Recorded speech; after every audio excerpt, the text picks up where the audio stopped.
Technology, the lifeblood of society which permeates every facet of our lives. But in the classroom, it poses an imminent threat, a clear and present danger. Our research brought us here, to Henry Ford Secondary School, where the teachers wrestle with the conundrum of technology. I mean, I've tried everything. I've tried to get my students to bring all their cell phones right into the basket at the beginning of class. There is a cell phone ban. They keep comparing themselves to each other, who's got the most followers, who's getting the most likes. They're not even interested in the English class I'm teaching, you know?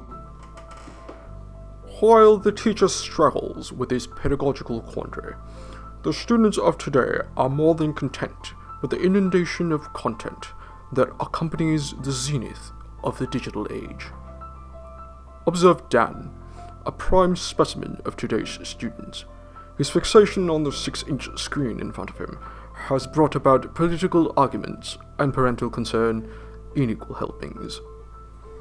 So Dan, what are your thoughts on technology in the classroom? Just one sec. Sorry. Just one sec, sorry. I can't start my day. Don't even talk to me until I have my coffee. Young Dan subsists entirely on a diet of black coffee, compensating for his blue light-induced insomnia. Sorry, yeah. What do I think about technology, huh? Just one, sorry. Alright, so you're wondering, well, so, thing about technology, it helps to, it helps you talk to people, right? So, for example, I can put this down. Fat chance. As soon as I'm done answering your question, pull this right up. Whoever I want to talk to, you know? A textbook case of denial. Young Dan remains too distracted to properly answer our queries. In terms of interacting, it's good. I mean, you can look anything up, huh? I can go, hey Siri, what's the circumference of the Earth? You tell me. The equator of a rotating spheroid is the parallel at which latitude is defined to be 0 degrees. Shall I continue? It's anyways, but you just ask it, and that's the great thing about technology.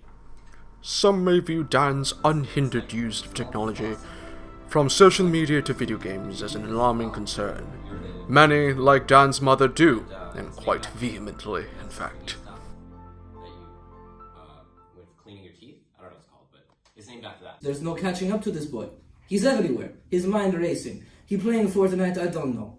He gets skin, he tell me about skin, I don't know what skins are.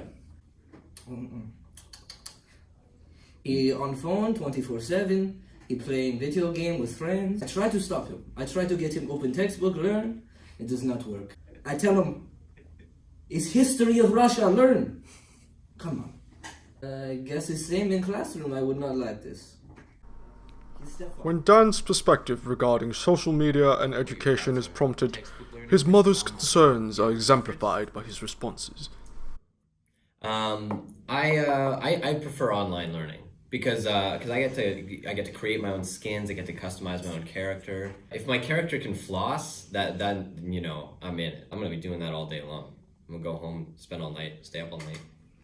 Now, how much time would you say you spend on social media? Do you find you compare yourself to others often? I spend all of my time on it because it's necessary. Like if I want to feel a community in my school, I need my social media. So and I feel like a community. I feel like again, like I'm kind of like the president in my school because when people come to me, they ask me for advice.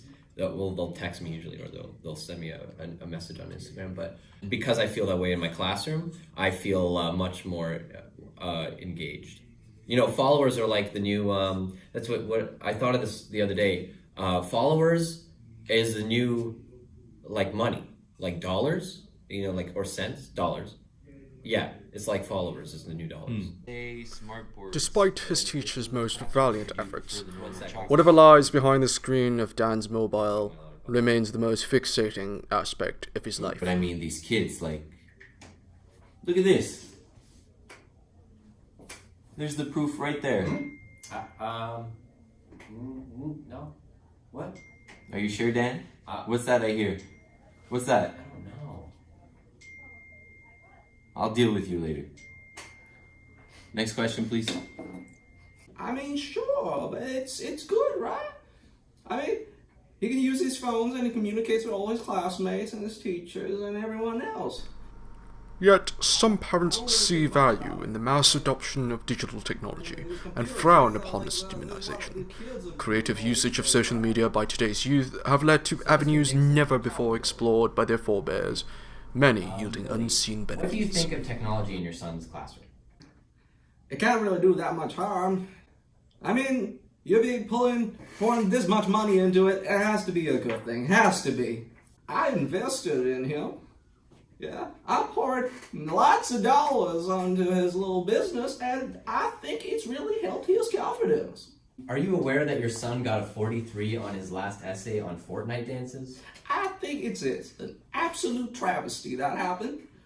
I mean, I helped him on that assignment. I paid for his little Fortnite dances. I proofread that essay. But, it's not bad. It's only high school, and 43%, that's almost 50. The glass is almost full. But this parental nonchalance would do little to alleviate the concerns of dance teachers. Final question. Do you want to push for more technology usage in your class, or would you rather see it reduced? I think it always depends on the teacher and also the kids you have in your classroom. If they're willing to put their cell phones aside and be into their learning, then I definitely think it's possible. For myself, I definitely do not think it's possible. Thank you for the time. Yet, should the rise of digital technology be blamed for this educational conundrum? Should the minds behind Silicon Valley be held responsible? Or should young, impressionable Dan, part of a generation who have been made more cognizant of the tragedies of our world than any before them, of idiocy, strife, war, pestilence, and destruction, be held at fault for acting differently than his forebears? Could his distraction be intentional? Perhaps we have ignored the simple truth that modern society has failed them. Perhaps his social media obsession and jubilant dances are but desperate bouts of escapism, a facade hiding the accumulated nihilism of a generation.